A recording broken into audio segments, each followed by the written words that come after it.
മലയാളികൾക്ക് എന്നും പ്രിയപ്പെട്ട നടിമാരിൽ ഒരാളാണ് ദിവ്യ ഉണ്ണി. വിവാഹശേഷം അഭിനയ രംഗത്ത് നിന്നും വിട്ടുനിൽക്കുന്ന താരം ഇപ്പോൾ നൃത്ത പരിപാടികളുമായി സജീവമാണ്.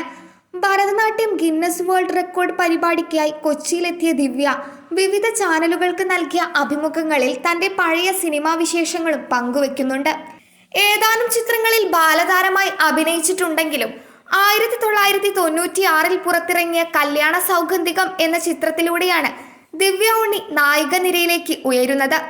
തുടർന്ന് കഥാനായകൻ, വർണ്ണപ്പകിട്ട്, ഒരു മറവത്തൂർ കനവ്, ഫ്രണ്ട്സ്, ഉസ്താദ്, ആകാശഗംഗ തുടങ്ങിയ 30ഓളം ചിത്രങ്ങളിൽ താരം അഭിനയിച്ചു.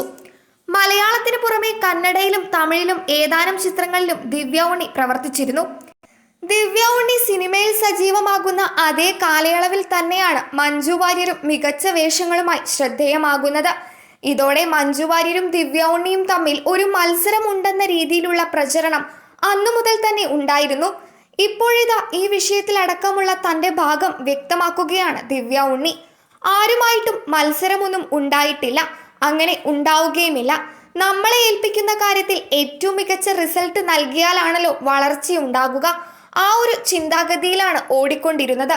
ഡാൻസുമായി ബന്ധപ്പെട്ട കാര്യങ്ങളൊക്കെ സംസാരിക്കുമായിരുന്നു എന്നാണ് ദിവ്യ പറയുന്നത്.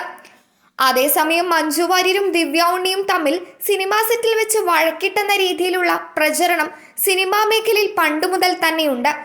ഇക്കാര്യത്തിൽ നേരത്തെ തന്നെ ഒരു അഭിമുഖത്തിൽ ദിവ്യ ഉണ്ണി വ്യക്തത വരുത്തിയിരുന്നു. പുറത്തുനിന്ന് കാണുമ്പോൾ തോന്നുന്ന അത്തരം മൈൻഡ് സെറ്റ് ആണോ കലാകാരന്മാർക്കെന്ന് എനിക്കൊരിക്കലും തോന്നിയിട്ടില്ല.